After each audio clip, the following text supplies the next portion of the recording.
बिस्मिल्लाहिर्रहमानिर्रहीम।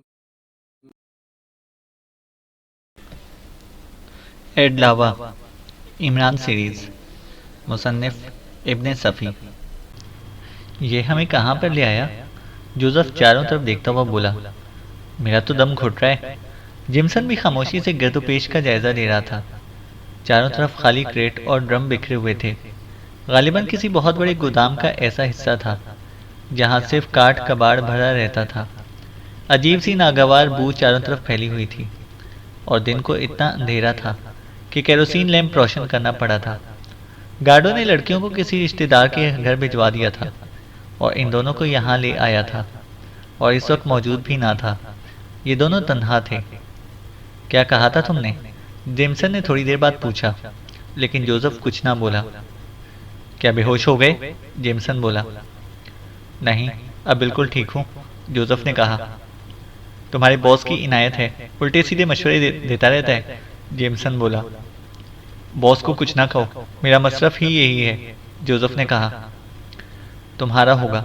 मेरी नफासत पसंदी इजाज़त नहीं देगी कि यहाँ 2-4 घंटे से ज़्यादा जिंदा रह सकूँ। और फिर अब दुश्वारी ये आ पड़ी है कि इस जगह की निशानदही कैसे करूँगा।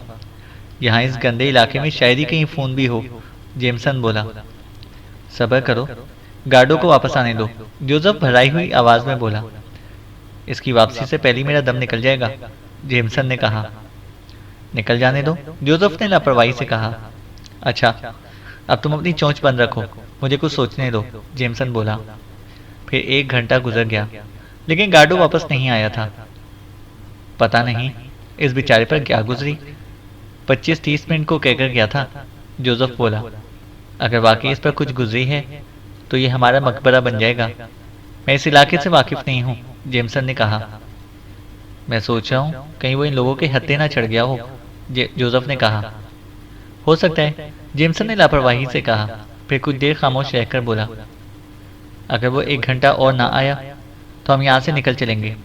कम से कम इन लोगों को इत्तला देनी ही चाहिए जिनसे हमारा राब्ता है, जेमसन ने कहा।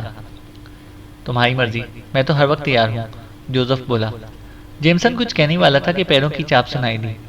कोई इन्हीं की तरफ चला आ रहा था और फिर वो केरोसिन लैंप की रोशनी में आ गया, लेकिन ये गार्डो नहीं था। गार्डो ने तुम्हें बुलाया है, वो खुद नहीं आ सका, अजनबी ने कहा। कहाँ है? जेमसन ने खड़े होते हुए पूछा। एक महफूज मकाम पर। तुम लोग जल्दी से अपना सामान उठा लो, वक्त कम है, आने वाले ने कहा। जोसेफ ने जेमसन से पूछा कि वो क्या कह रहे हैं। जेमसन ने उसे बताया था। जोसेफ के चेहरे पर पहले तो तशवीश के साए नजर आए, फिर वो सर हिलाकर बोला, चलो। गार्डो की वैन गोदाम के बाहर खड़ी थी। वो दोनों पिछले हिस्से में बैठ गए और अजनबी ने इसका दरवाज़ा बाहर से मुकफल कर दिया। अब देखो मुकद्दर किस काल कोठरी में लेकर जाता है, जेमसन बुरा समूह बनाकर बड़बड़ाया। जोसेफ ने लापरवाही से शानों को जुम्बिश दी और थैले से शराब की बोतल निकालकर छोटे छोटे घूंट लेने लगा। गाड़ी किस सिमत में जा रही थी उन्हें अंदाज़ा ना हो सका था।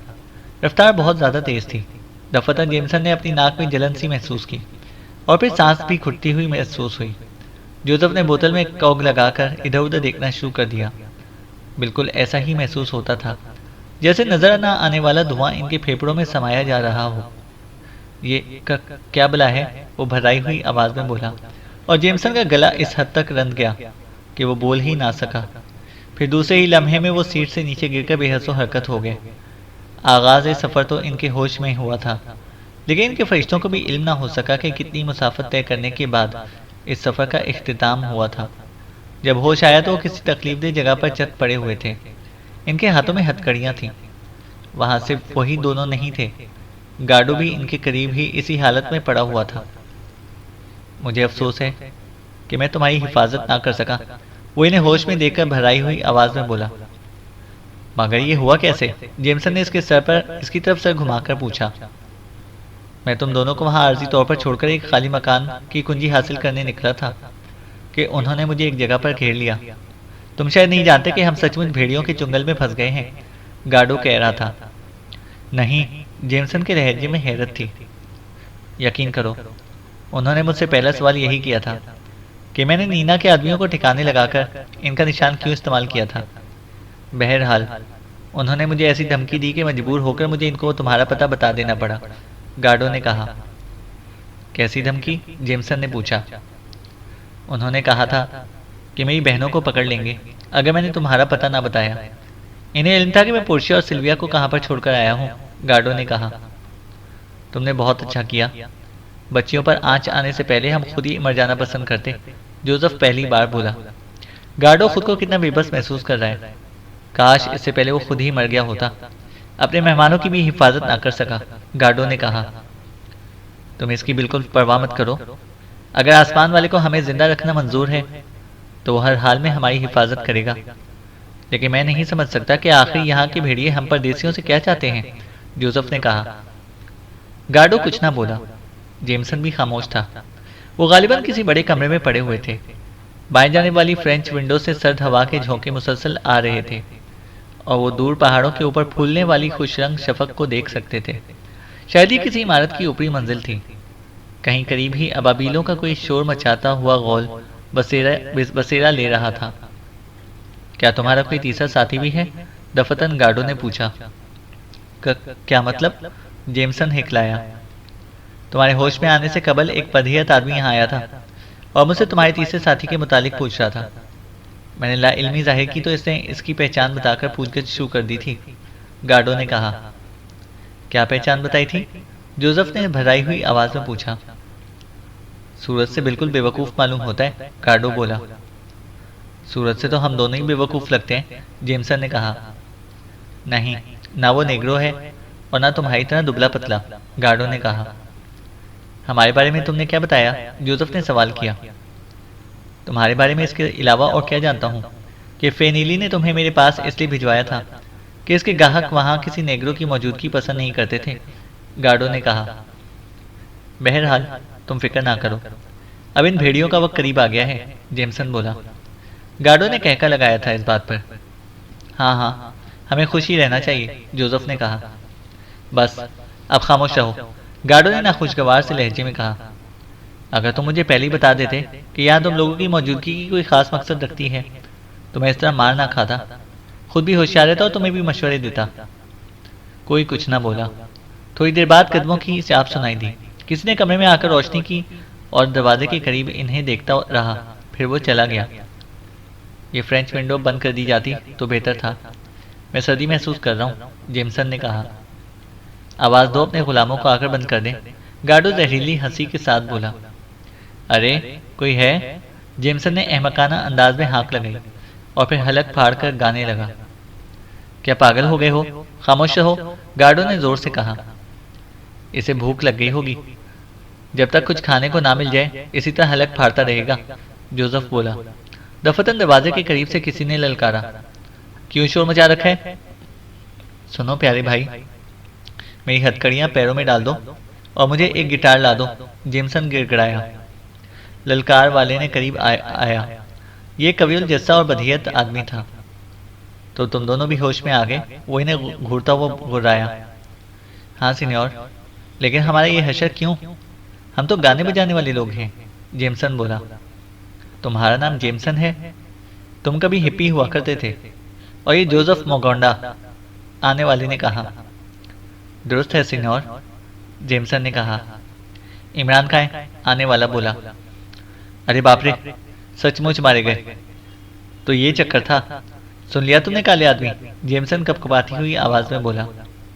क्या बकवास कर रहे हो? जोसेफ गुर्राया। तुम चुप रहो, मैंने पहले ही कहा था कि कोई चक्कर जरूर शुरू है। ख्वामख्वाह हमें यूरोप की सैर के लिए छुट्टी नहीं दी गई, जेमसन ने कहा। वो आदमी आगे बढ़ा और जेमसन की गर्दन पकड़कर इसे उठाता हुआ बोला। बताओ वो कहाँ है? हम दोनों तन्हा आए थे। हमसे कहा गया था कि हवाई मुस्तकर पर कोई हमें रिसीव करके कहीं लेकर जाएगा, लेकिन वो नामालूम आदमी मुस्तकर पर मौजूद नहीं था। मजबूरन हमें फेनीली के बोर्डिंग हाउस का रुख करना पड़ा। वो एक बहुत नेकदिल औरत है, लेकिन इसके गायकों को काले आदमी के क्याम पर शदीद एतराज था। इसलिए इस नेकदिल औरत ने हमें भाई जेनी गार्डो के सुपुर्द कर दिया, जेमसन ने कहा। तुमने अपनी दाढ़ी क्यों साफ कर दी? अचानक जोसेफ से सवाल किया गया। ये सब मेरा मजाका उड़ाते थे, जोसेफ भराई हुई आवाज में बोला। पहले भी नहीं थी दाढ़ी? आने वाले ने पूछा। मैं एहतजाज करता हूँ जनाब, आपने मेरी दाढ़ी की खैरियत नहीं दरियाफ्त फरमाई। जेमसन बोल पड़ा। मेरा वक्त ज़ाया मत करो, मैं इमरान के बारे में जानना चाहता हूँ, आने वाला बोला। मुझे जो कुछ मालूम था अर्ज कर चुका, जेमसन ने कहा। तुम दोनों यहाँ क्यों आए थे? आने वाले ने पूछा। यहाँ आने का मशवरा तो मिस्टर इमरान ही ने दिया था। मैंने अभी आपको बताया था कि हम किस तरह फेनीली के बोर्डिंग हाउस तक पहुंचे थे, लेकिन मकसद का इल्म अभी तक नहीं हो सका, जेमसन ने कहा। तुम दोनों को अनकरीब पुलिस के हवाले कर दिया जाएगा, क्योंकि तुम जाली पासपोर्ट पर यहाँ आए हो, आने वाला बोला। कतई नहीं जनाब, हमारे पास पासपोर्ट जाली नहीं है। जोसेफ की दाढ़ी दोबारा उग सकती है, जेमसन ने कहा। इस सूरत में अगर तुमने कल सुबह तक इमरान का पता ना बताया तो तुम्हारे जिस्मों का रेशा रेशा अलग कर दिया जाएगा, अजनबी बोला। अगर इमरान से इस तरह हमें निजात मिल सकती हो तो हमें इस पर बेहद खुशी होगी, जेमसन ठंडी सांस लेकर बोला।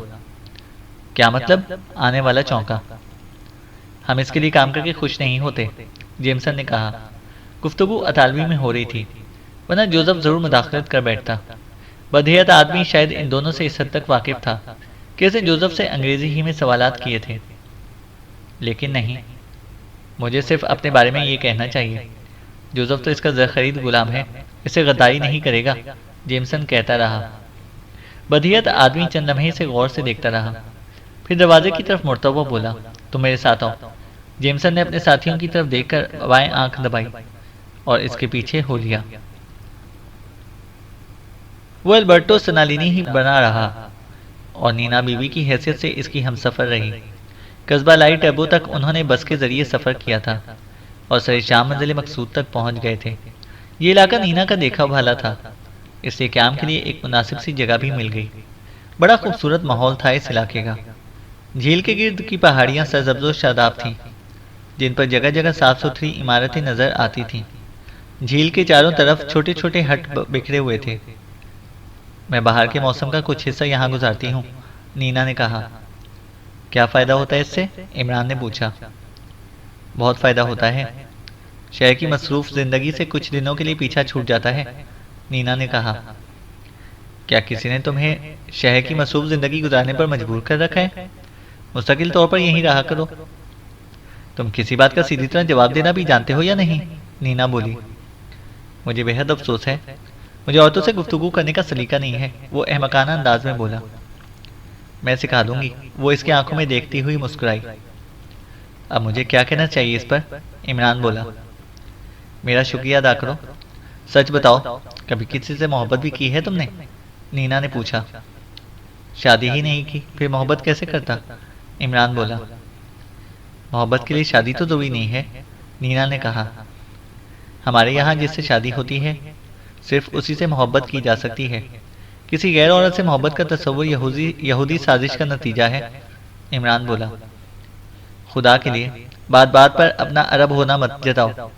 अब मोहब्बत भी यहूदी साजिश का नतीजा हो गई, नीना बोली। बेशक गैर औरत से मोहब्बत करना यसू मसीह की तालीम के मुनाफी था। यहूदियों ने मोहब्बत की दास्तानें गढ़ी और जा बजा गाते फिरे। नौजवानों के जहनों पर इन कहानियों का नशा तारी होने लगा और वो मसीह के बंधनों से आज़ाद होने लगे, इमरान बोला।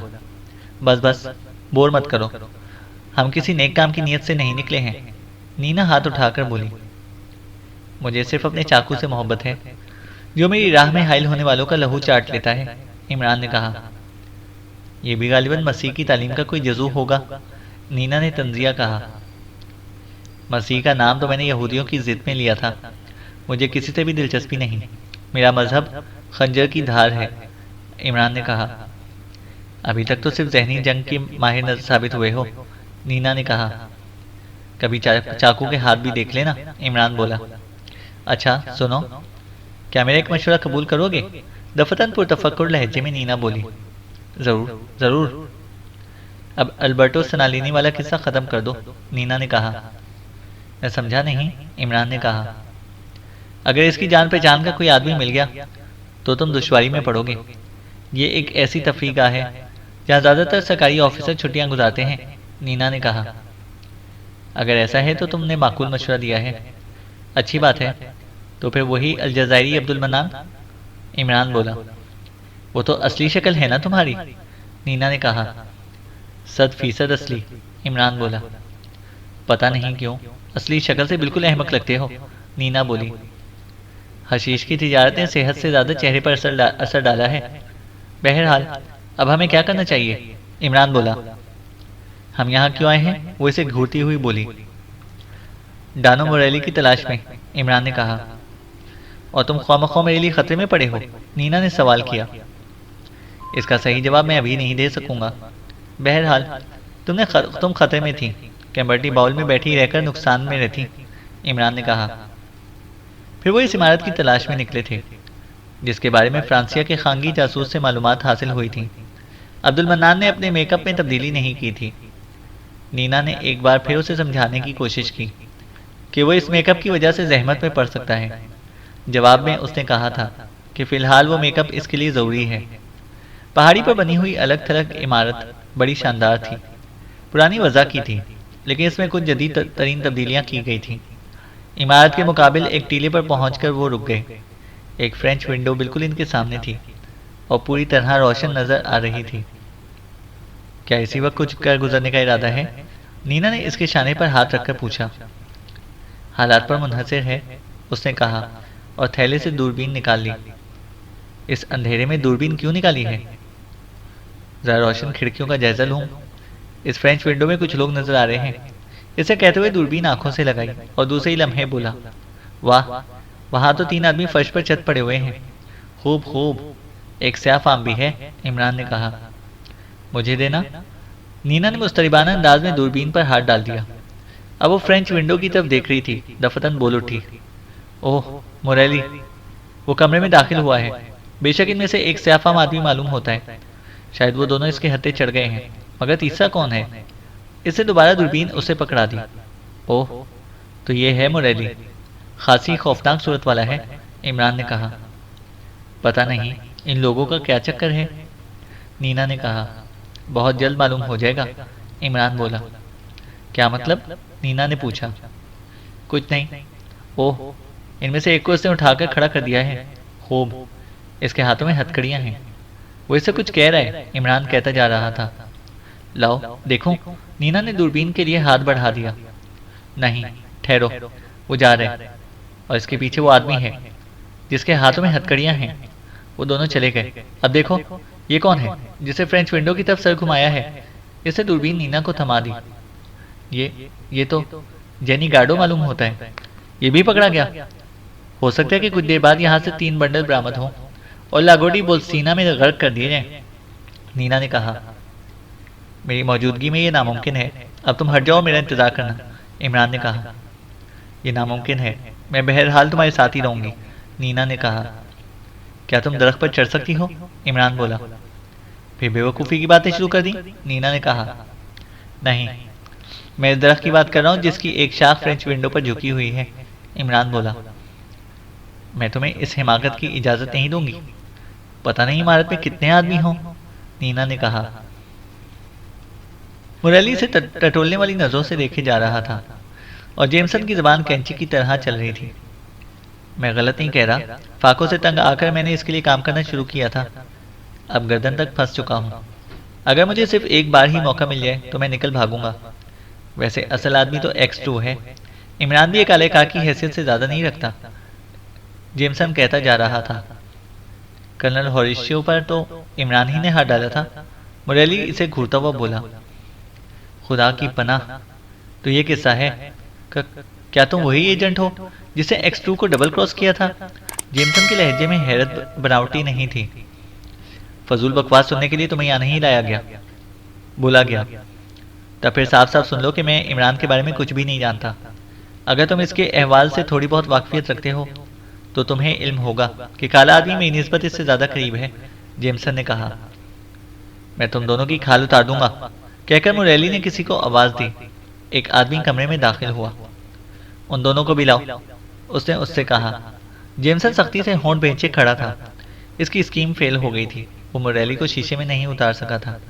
वैसे उसे खुशी थी कि वो यहाँ इमरान के बारे में कुछ नहीं जानता, लेकिन वो फ़ोन नंबर जिस पर किसी हमदर्द से रब्ता कायम करता रहा था, कहीं तशद्दुद के दौरान में वो फ़ोन नंबर उसकी ज़बान से फिसल ना जाए और इन पर तशद्दुद होना लाजमी ठहरा।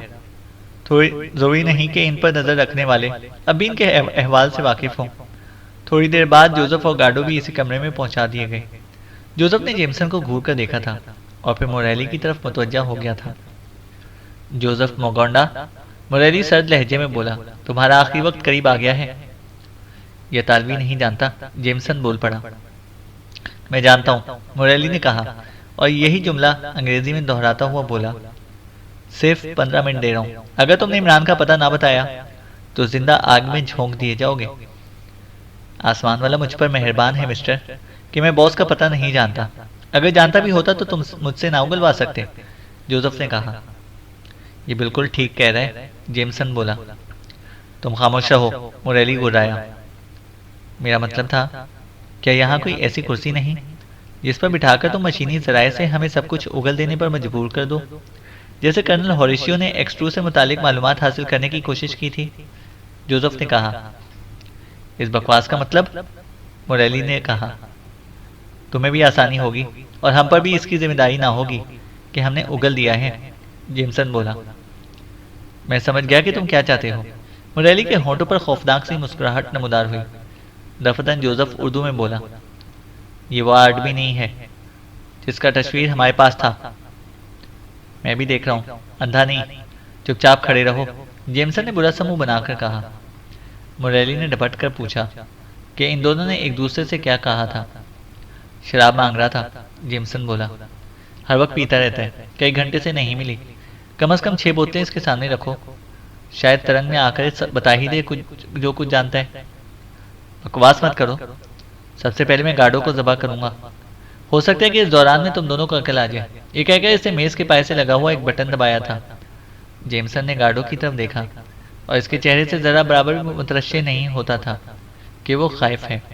इसके होंठ भिंचे हुए थे और आंखें सुर्ख थीं। वो आदमी जो इन दोनों को इस कमरे में लाया था वहीं मौजूद था।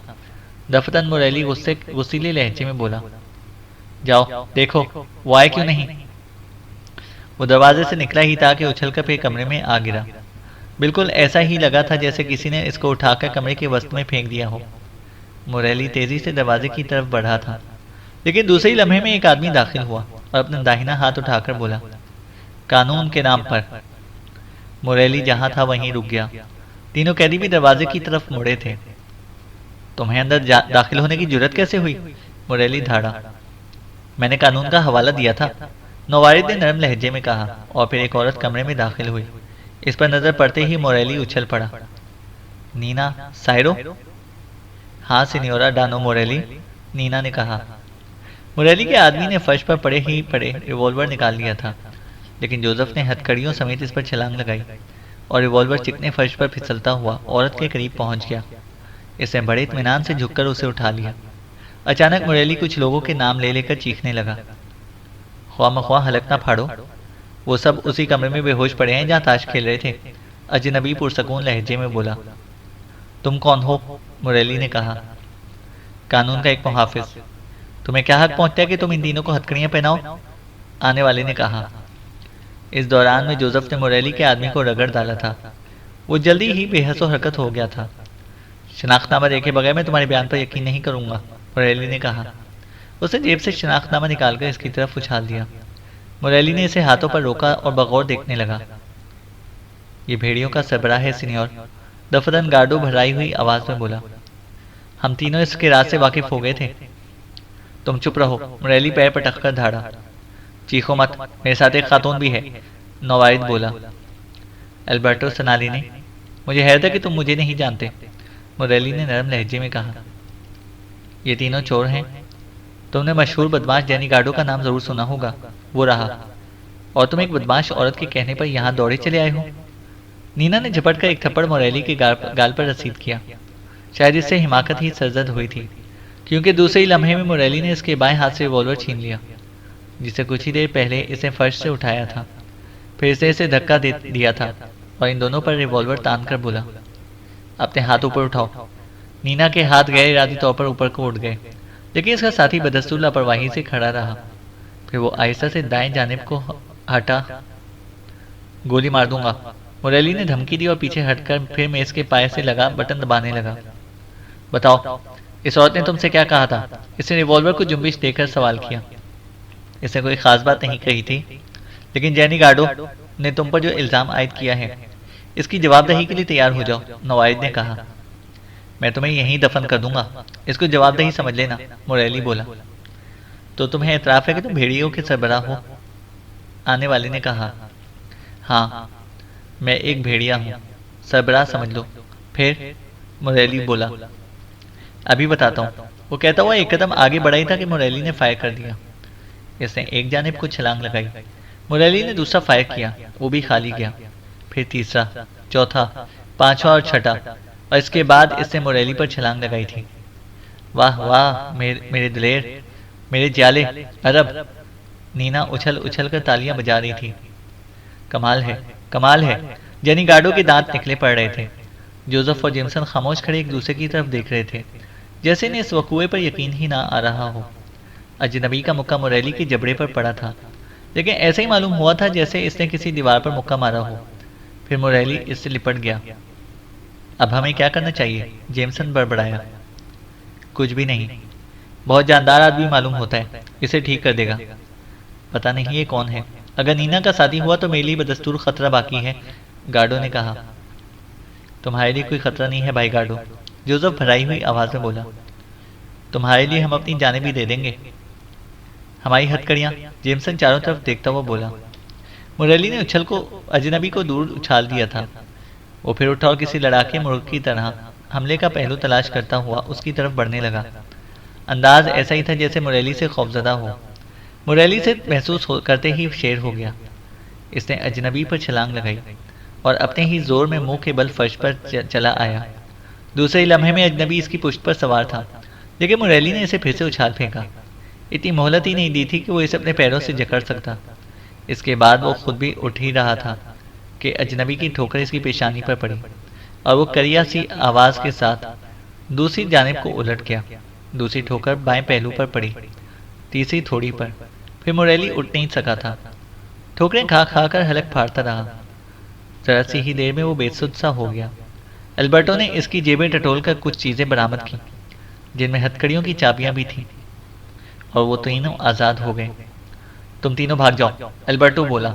इसे दूसरों की नजर बचाकर जेमसन को भी आंख मारी थी। ये नीना गार्डो की तरफ हाथ उठाकर बोली। ये भी जाएगा, अल्बर्टो बोला। ये मेरे 4 आदमियों का कातिल है, नीना इसके करीब पहुंचकर ऐसा से बोली। तुमने भी मेरे सामने 4 आदमियों को मौत के घाट उतारा है। इसे भी इतनी ही आहिस्तगी से कहा कि दूसरे सुन ना सकें। नीना कुछ ना बोली और इसने इन तीनों से फिर कहा कि वो वहां से चले जाएं। जेमसन और जोसेफ ने गार्डो के बाजू पकड़े थे और दरवाजे की तरफ बढ़ते चले गए, और अल्बर्टो इन्हें बताता रहा था वो किस तरह सदर दरवाजे तक पहुंचेंगे। इनके चले जाने के बाद अल्बर्टो ने हथकड़ियों का एक जोड़ा मुरैली के बेहोश मुलाजिम के हाथों में डाला और दूसरा पैरों में। नीना खामोशी से ये सब कुछ देखती रही थी। फिर दफतन वो मुरैली की तरफ मुतवज्जा हो गई। हैर से आंखें फाड़े से घूरती रही और फिर तेजी से उसकी जाने बढ़ी थी। अरे अरे, ये तो मर गया, वो इस पर झुकी हुई घुटी घुटी सी आवाज में बोली। हो सकता है बाएं पहलू पर पड़ने वाले ठोकर ने हरकतें कल बंद कर दी हो। वैसे तुम इसे डानो मुरैली की हैसियत से कब से जानती हो? अल्बर्टो लापरवाही से बोला। मेरा ख्याल है पिछले 3 साल से, नीना ने कहा। अब मैं तुम्हें इसकी असली शक्ल दिखाऊंगा, अल्बर्टो ने कहा। वो नीना को इसके करीब से हटाकर खुद इस पर झुक पड़ा।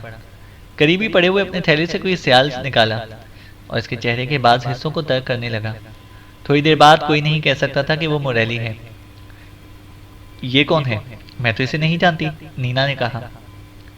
मुरैली की हैसियत से ये गालिबन भेड़ियों का सरबराह था, लेकिन मैं भी नहीं जानता कि ये कौन है, इमरान ने कहा। अब क्या करोगे? नीना ने पूछा। इसे अपने कपड़े पहनाऊंगा और खुद इसका लिबास पहनूंगा। तुम दूसरी तरफ मुंह करके खड़ी हो जाओ, इमरान ने कहा। 5-6 मिनट बाद इसे खंखार कर उसे अपनी तरफ मुतवज्जा किया। मगर तुमने ये क्यों किया है? नीना मुस्तरिबाना अंदाज में बोली। अब मैं इसके सीने पर भेड़ियों का निशान बनाऊंगा और हम यहाँ से निकल चलेंगे। फिलहाल खामोश रहो, बातें बाद में होंगी, उसने कहा और थैले से कलम निकालकर मुर्दा आदमी की कमीज पर खोपड़ी और खंजर बना डाला। बेहोश आदमी के हाथ पैरों से हथकड़ियां निकाली और नीना का बाजू पकड़े हुए इमारत से बाहर निकल आया। कुछ देर बाद वो इसी में हट में बैठे हुए थे जहां उन्होंने क्याम किया था। नीना इसके लिए कॉफी उंडेल रही थी। अब मैं तुम्हारे सवाल का जवाब दूंगा। ज़रा गर्मा गर्म कॉफ़ी का एक कप लेने दो। इसने खामोश होकर कॉफ़ी का एक घूंट लिया और तवील सांस लेकर बोला, अगर मैं उसे मुरैली ही की हैसियत से वहाँ पड़े रहने देता तो इसके गुर्गे हमारी तलाश में निकल खड़े होते, और अब होश में आने के बाद जब एक अजनबी की लाश मेरे लिबास में देखेंगे और इसके सीने पर अपने ग्रोह का निशान भी देखेंगे तो यही समझेंगे कि मुरैली इसे मारकर किसी वजह से कहीं चल दिया। इस तरह वो इस लाश को ठिकाने भी लगा देंगे। इमरान कहता जा रहा था, तुमने अपना शनाख्ती कार्ड भी उठाया था वहां से या नहीं? नीना ने कहा। मैं ऐसी चीजें भूला नहीं करता, इमरान बोला। मुझे यकीन नहीं कि तुम इस दुनिया के आदमी हो, नीना ने कहा। मरीख से आया हूँ, इमरान बोला। सच बताना, तुम वाकई सायरों के दोस्त हो या नहीं? मेरा ख्याल है कि तुम अरसे से मुरैली की ताक में रहे थे और वो दोनों दरअसल तुम्हारे ही आदमी थे, नीना ने कहा। अगर मैं सायरों का दोस्त नहीं तभी मैंने तुम्हारे साथ कोई बुराई नहीं की। मुरैली के बारे में सच्ची बात यह कि मैं इसकी ताक में था। इसने यहाँ मेरा बिजनेस खराब करने की कोशिश की थी। हाँ, वो मेरे ही आदमी थे और इसलिए यहाँ आए थे कि मुरैली इनसे छेड़छाड़ करे और मैं इसे ठिकाने लगा दूँ। लेकिन यकीन करो कि मैं इसे मुरैली की हैसियत से नहीं जानता था। यह आसानी मुझे तुम्हारी ही वजह से हुई है। और हाँ, मैं तुमसे सिर्फ इतना ही चाहूँगा कि तुम जैनी गार्डो को इसके हाल पर छोड़ दो, इमरान कहता जा रहा था। तुम कहते हो तो यही होगा, वो इसके हाथ पर हाथ रखकर बड़े प्यार से बोली। अलजायरी अब्दुल मन्नान तुम्हें हमेशा याद रखेगा, इमरान ने कहा। और जब भी यहाँ आएगा मेरा मेहमान रहेगा, नीना ने कहा। लेकिन दूसरी सुबह जब वो बेदार हुई तो अलजायरी अब्दुल मन्नान अपने थैले समेत गायब था। और क्यों ना गायब होता, इसे तो रूम पहुंचकर इन दो कुर्बानी के बकरों को तलाश करना था जिनकी वसातत से वो नीना तक पहुंचा था, और फिर नीना ने इसकी रहनुमाई में मुरैली तक की थी। गार्डो और नीना को असल किस्से का इल्म ना हो सका था। रूम पहुंचकर जेमसन ने बताए हुए फ़ोन नंबर पर रिंग करके हिदायत तलब की थी। इससे कहा गया था कि वो दोनों निस्फ शब को मुस्तकर पहुंच जाएं, और वो गार्डो की अदम मौजूदगी में चुपचाप घर से निकल आए थे। इमरान हवाई के मुस्तकर पर इनका मुंतजर था। इन्हें देखते ही चहक कर बोला, आहा, खासे तंदुरुस्त हो रहे हैं आप लोग। कुर्बानी के बकरे तंदुरुस्त ही होते हैं, जेमसन बुरा सा मुंह बनाकर बोला। अभी से दम निकलने लगा? अरे अभी तो जिनीवा पहुंचकर खैर अंदेशों की भी खबर लेनी है, इमरान च्युइंगम का पीस मुंह में डालता हुआ बोला। ओह, तो क्या यहाँ का काम खत्म हो गया बॉस? जोसेफ ने पूछा। पिछली रात को ही हो गया था, इमरान ने कहा। तो क्या मुरैली? लेकिन तुमने इसकी तस्वीर तो नहीं दी थी, जोसेफ ने पूछा। वो जेमसन हार्ले ही था, वही एजेंट जिसने X2 को डबल क्रॉस किया था, लेकिन बहैसियत मुरैली मेकअप में रहता था, दोहरी जिंदगी बसर कर रहा था। X2 का एजेंट एडली दे सावा या लुइसा की तवस से बना था, लिहाजा मैंने तुम्हें दाढ़ी रखवा दी थी, और मेरा यह अंदेशा भी दुरुस्त साबित हुआ कि वो लुइसा ही के भड़काने पर हमारे खिलाफ हुआ था। वैसे ही महज इत्तफाक था कि तुम सीधे वहीं पहुंचे जहां कभी प्रिंस हरबंडा ने काम किया था, वरना मकसद तो यही था कि तुम रोम की सड़कों पर भटकते फिरो, हत्ता कि जेमसन हार्ले तुम्हारी तरफ मुतवज्जा होकर अपनी कमीनगाह से निकल आए और मैं इसे मार डालूं, इमरान ने बताया। अगर हम ही मार डाले गए होते तो? जेमसन बोल पड़ा। शरीफों के हुलिये से मारे जाते, सुबहान अल्लाह। अच्छा बस जोसेफ, तुम ये अपना बगैर दाढ़ी वाला तस्वीर का पासपोर्ट संभाल लो, हम रवाना ही होने वाले हैं। वैसे जेमसन, तुम दाढ़ी और बढ़े हुए बालों के बगैर इतने अच्छे लगते हो कि, इमरान ने कहना चाहा।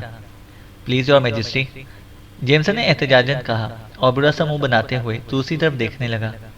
इमरान ने जोसेफ को आंख मारी और जोसेफ के दांत निकल पड़े। चैनल को सब्सक्राइब करें और बेल आइकन को प्रेस करें ताकि हमारी हर अपडेट आपको बर वक्त मिल सके।